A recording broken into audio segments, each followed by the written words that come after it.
Para intentar comprender las estructuras de los diversos regímenes políticos, considero que lo más fácil es empezar por las dictaduras o las monarquías absolutistas, porque aquí estamos hablando de estados que prácticamente son como privados y donde el monarca o el dictador es como el dueño de todo ese país y por lo tanto no solo es el máximo representante político, bueno, sino también económico y todo, ¿no? Claro, abajo de él hay todo un aparato muy amplio, ya sean concejales o secretarios, etcétera, etcétera.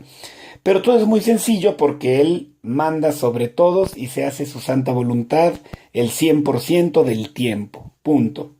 La república es otra historia. Bueno, república viene de, digamos, como aspecto público, ¿no? Es lo que significa. Y contrasta con la idea de, por así decirlo, un estado privado. La república, como todos sabemos, se divide en tres diferentes poderes: el poder ejecutivo, el poder legislativo y el poder judicial.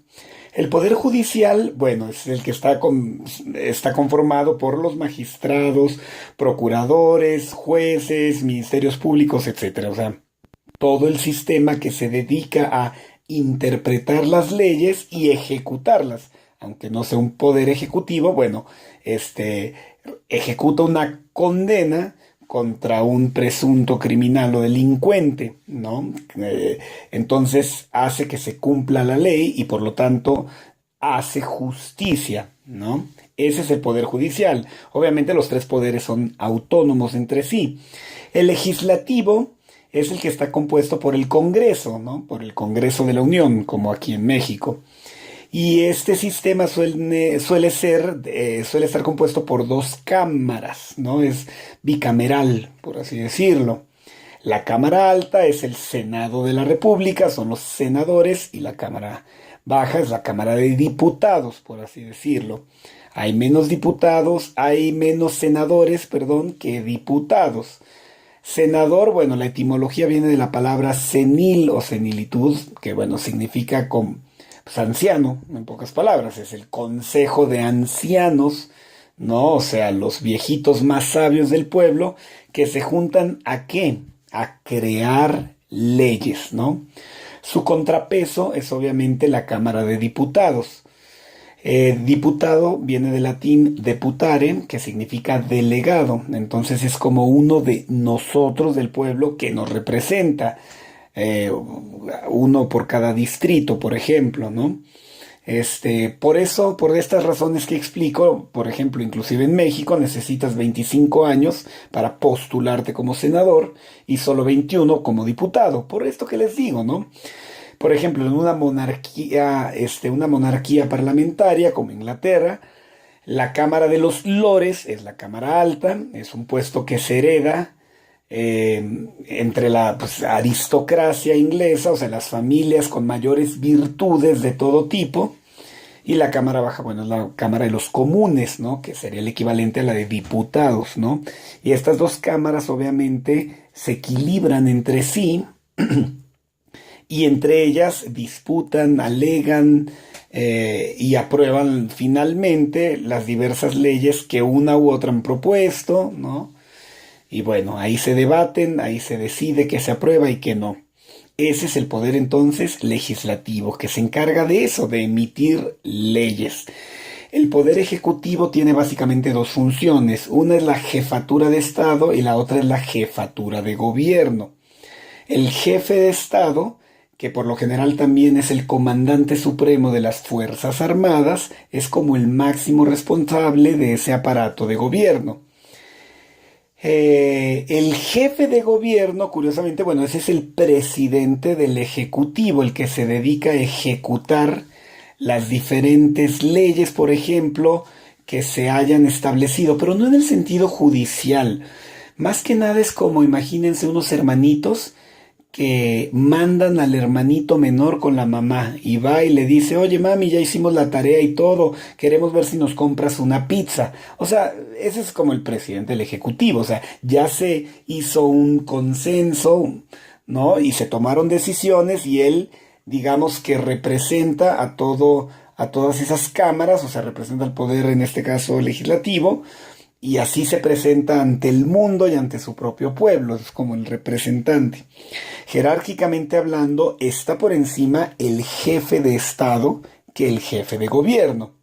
En una monarquía parlamentaria, bueno, pues el jefe de Estado es el rey, ¿no? El monarca, el responsable máximo de ese Estado. Y el primer ministro, obviamente, pues es el jefe de gobierno. En un país como Alemania, pues lo mismo, el presidente es el jefe de Estado y el canciller es el jefe de gobierno. En países como México y Estados Unidos se fusionan estas dos funciones en un solo, ahora sí que funcionario, valga la redundancia. Entonces el presidente de México es jefe de Estado, comandante supremo de las Fuerzas Armadas y además jefe de gobierno, o sea, presidente del Ejecutivo, al igual que en Estados Unidos. No tenemos esas dos figuras, pero bueno, sí tenemos, por ejemplo, en Estados Unidos hay un vicepresidente que en cierto sentido cumple funciones de un jefe de gobierno. Claro, se le delegan, el verdadero jefe de gobierno, insisto, es el presidente de Estados Unidos. En México igual, llevamos muchas décadas sin vicepresidente, sin embargo tenemos al secretario de gobernación, al que se le delegan muchas de las funciones que suele ejecutar el jefe de gobierno, ¿no? Bueno, la república, que recordemos que es como el imperio de la ley o del Estado de Derecho. Entonces, en una república, en realidad, quien gobierna es la Constitución, o sea, la ley. ¿Y quién hace la ley? Pues obviamente el Congreso, pues el Congreso de la Unión, el poder legislativo. ¿Verdad? Entonces, en realidad, ellos son, por así decirlo, los que la gobiernan.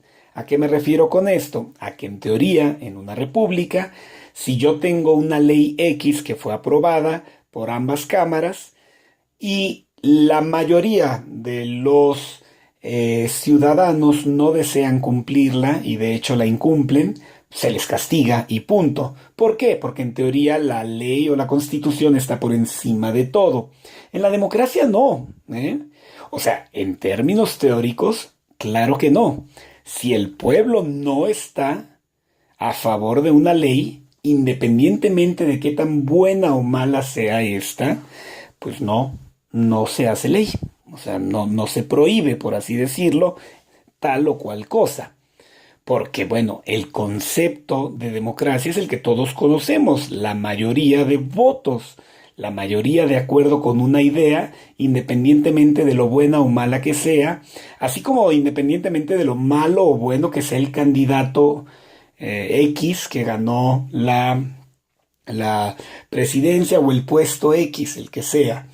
Esa es una diferencia muy interesante, porque en términos teóricos, el concepto de república y de democracia, ambos son completamente incompatibles, por increíble que parezca. Claro, hay maneras de fusionarlos ya en la práctica, como sabemos, de hecho, prácticamente todas las repúblicas, o muchísimas de ellas, suelen ser democráticas, igual que una monarquía parlamentaria, ¿no? Pero en términos teóricos sí existe ese problema, ¿no?